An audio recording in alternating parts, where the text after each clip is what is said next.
Where you go, I'll go. Where you stay, I'll stay. When you move, I'll move. I will follow.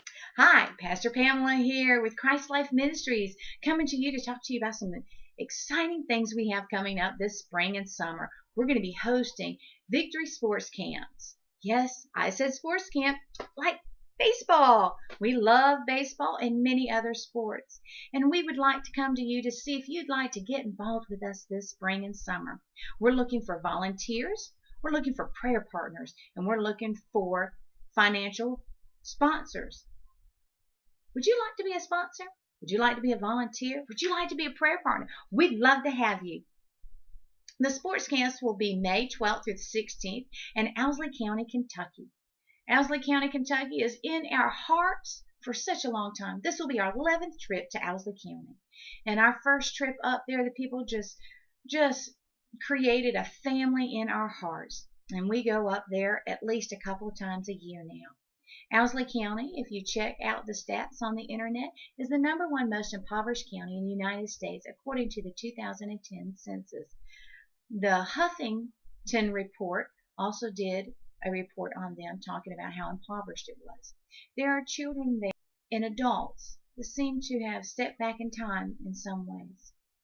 You can still find outhouses there. And yes, I said outhouses, and if you don't know what that is, watch a episode of Little House on the Prairie, and you'll find exactly what an outhouse is. There are children there, however, that don't always have food to eat. And we're hoping you'll help us make sure no child goes hungry. And this is America, a rich nation. No child in America should ever go hungry. Not that I'm saying a child in any other country should. But one would think here, with our abundance, that there are children that can actually go hungry? That can't be. I would love to feed every one of them a meal, 2 meals, 3 meals every day. But I'm not capable of doing that. We do what we can as an individual family and a ministry, but that's where you can come in and get involved with us. We would love to have you be one of our sponsors. You could be a financial contributor. You could be a volunteer. Or you could be a prayer partner. We need all of those. We need volunteers willing to come out and play sports with us. We're going to have a wide variety of sports. Each day is going to be a different sport. We're going to focus the day on that sport. And you know what's the best thing about this sports camp is we're going to bring the gospel of Jesus Christ to these children through sports. What fun is that? So, come on, join us as a volunteer, as a prayer partner. Prayer can move mountains. And your financial contribution would go to way more than helping sponsor a sports camp. It would go to feeding hungry children, like this sweet little child here in this clip.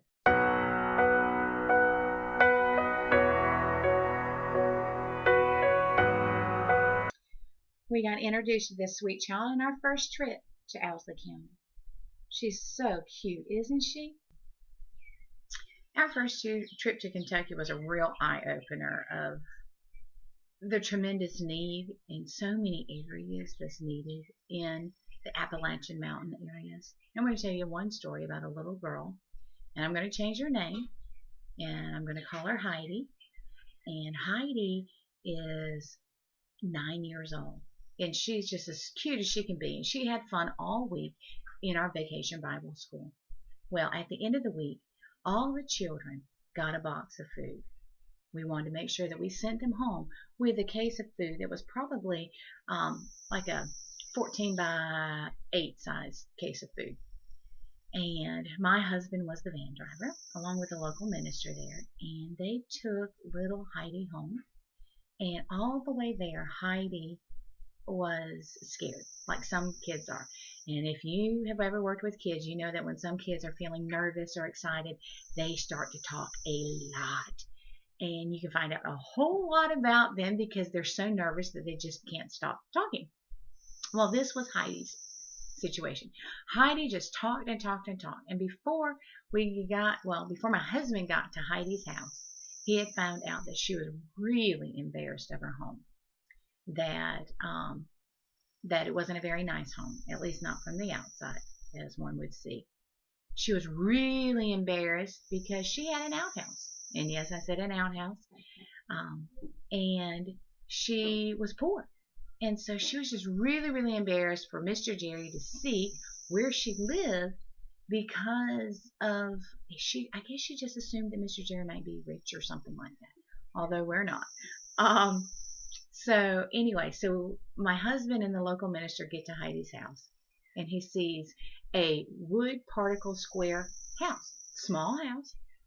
I happened to take Heidi home one day from the Vacation Bible School, so I got to see where she lived. But it was just, there was no paint. It was regular particle board that you would see maybe in an attic or something in somebody's house. And I didn't get to go inside, but my husband did. But let me back up just a minute. Before they get there, Heidi finds out that there are 2 boxes of food left. And she knows everybody else that was on the van got 1. And so she was not going to take 2 because it would not be right. And she, there's a sense of pride there. And my husband, being who he is, he says, no, there's 2 boxes and we are not taking any back with us and you will have them. And that ended the conversation. But she was really embarrassed because she didn't want to, because nobody else got 2. She only wanted 1 because everybody else got 1. So my husband and the local minister took the boxes of food into the house. And they were waiting around because Mom was supposed to be home and she wasn't there. And Heidi's really embarrassed because she knows where her mom is. And so she finally says where she assumes her mother is, which is in the outhouse. Her mom had to go to the bathroom. It's a natural thing. We have to go to the bathroom. But she was embarrassed because it was outside in a little bitty built room. And so the mom finally comes back in, and the minister and Mr. Jerry talk to her for a little while. Well, Heidi, while they're talking, is like any other child, curious. She wants to know what's in those boxes, and she just can't wait to see. And so while they're there, she opens up one of the boxes, and my husband said it was as if it was her birthday and Christmas, because right on top she saw something that she normally doesn't get, and she squealed with delight and grabbed what was in the box out of it, hugged it to her chest, very excited, and she screamed, "Cereal! I love cereal! We never have cereal!" And my husband said it was all he could do not to break down crying in the home. That a child in America could be that excited over a box of cereal because the need is so great. It took him about 2 days to get out the whole account of what took place in the house because it so overwhelmed him that a child here in America that we spent a week with, playing games and doing crafts and singing songs, was so excited like it was her birthday and Christmas rolled into one over a box of cereal.